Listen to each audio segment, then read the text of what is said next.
ತಾವು ಇನ್ನೊಂದು ಪ್ರಶ್ನೆ ಕೇಳಿದ್ರಿ.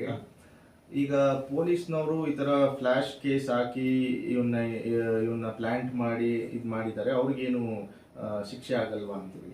ಸರ್, ಕಾನೂನು ನಮ್ಮ ದೇಶದಲ್ಲಿ ಆರ್ಟಿಕಲ್ 14 ಅನುಚ್ಛೇದ 14 ಇಂಡಿಯನ್ ಕಾನ್ಸ್ಟಿಟ್ಯೂಷನ್ ಏನ್ ಹೇಳುತ್ತೆ, right to equality, equal protection before the law ಅಂತ ಇದೆ. ಸೊ ಎಲ್ಲರಿಗೂ ಕಾನೂನು ಒಂದೇ. ಸೊ ಇಲ್ಲಿ ಪೊಲೀಸ್ನವರು he'll just be in the uniform to perform his duties. ಅದನ್ನ ಬಿಟ್ರೆ even is also a common man like me and you. So ಆದ್ರಿಂದ ಅವರು ತಪ್ಪು ಮಾಡಿದ್ರೆ ಅದಕ್ಕೆ ಕೆಲವೊಂದು ಕಾನೂನು ಪ್ರಕ್ರಿಯೆ ಇರ್ತದೆ.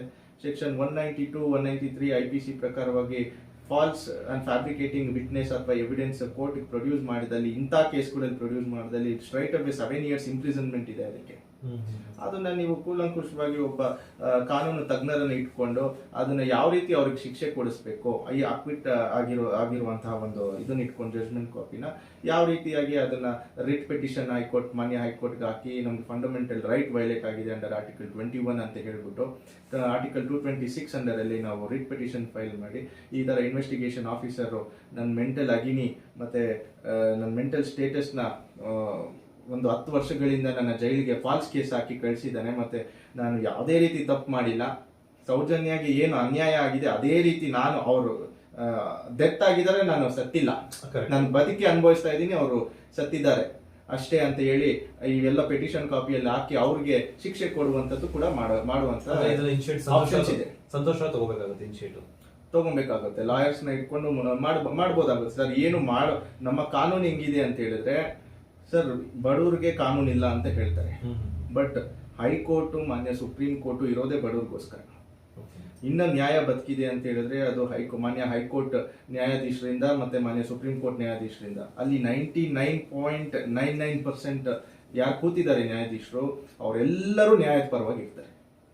ಬಟ್ ಅದನ್ನ ನಾವು ಅದನ್ನ ಆ ಸ್ಟೆಪ್ ತಗೊಂಡು ಅಲ್ಲಿ ಹೆಂಗ್ ರೀಚ್ ಆಗೋದು ಅನ್ನೋದನ್ನ ನಾವು ಕ್ಲೀನ್ ಆಗಿ ನೋಡ್ಕೋಬೇಕಾಗುತ್ತೆ.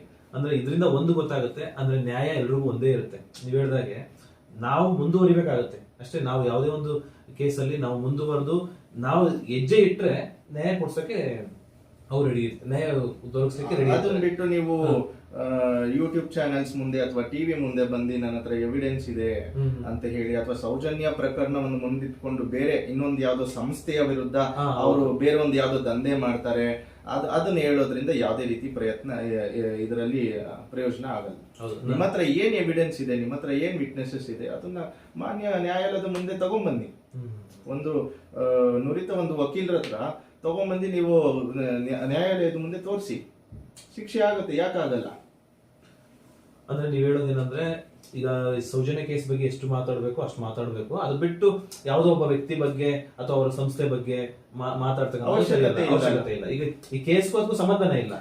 ಈ ಕೇಸ್ ನ ಮುಂದಿಟ್ಕೊಂಡು ಬೇರೆ ಒಂದು ಅವರು ತಗೊಂಡ್ಬರ್ತಾರೆ ಅಂತ ಹೇಳಿದ್ರೆ ಏನು ಇಲ್ಲಿ ಯಾವ ಅರ್ಥ ತಗೊಂಡ್ಬರುತ್ತೆ?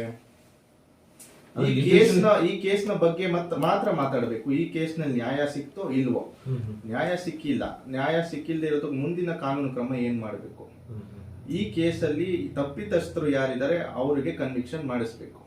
ಬರೀ ಅದನ್ನ ತಲೆಯಲ್ಲಿ ಇಟ್ಕೊಂಡು ಮಾಡ್ಬೇಕಾಗಿ ಬರುತ್ತೆ. ಅದನ್ನ ಬಿಟ್ಟು ಬೇರೆ ಒಂದು ಸಂಸ್ಥೆ ಬಗ್ಗೆ ಅಥವಾ ಅವ್ರು ಮಾಡುವಂತ ಬೇರೆ ಒಂದು ಇದ್ರ ಬಗ್ಗೆ ಆಗ್ಲಿ ಈ ಕೇಸ್ನ ಮುಂದಿಟ್ಕೊಂಡು ಮಾಡೋದು ತಪ್ಪು ಅಂತ ನನ್ನ ಪ್ರಕಾರ, ನನ್ನ ಒಪಿನಿಯನ್.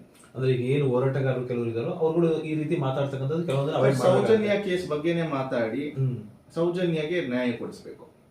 ಈಗ ಬೇರೆ ಒಂದು ಮಾತಾಡಬಾರ್ದಂತ ಇಲ್ಲ. ಅಲ್ಲಿ ಅನ್ಯಾಯ ನಡೀತಾ ಇದೆ ಅಂತ ಹೇಳಿದ್ರೆ ಅದನ್ನ different, if they have evidence pertaining to it or witnesses pertaining to it, ಕಾನೂನಿನ ಪ್ರಕಾರ ಹೋಗಿ ಪೊಲೀಸ್ನವ್ರು ಕಂಪ್ಲೇಂಟ್ ತಗೊಂತಾ ಇಲ್ಲ ಅಂತ ಹೇಳಿದ್ರೆ ಪ್ರೈವೇಟ್ ಕಂಪ್ಲೇಂಟ್ ಹಾಕ್ಬೋದು.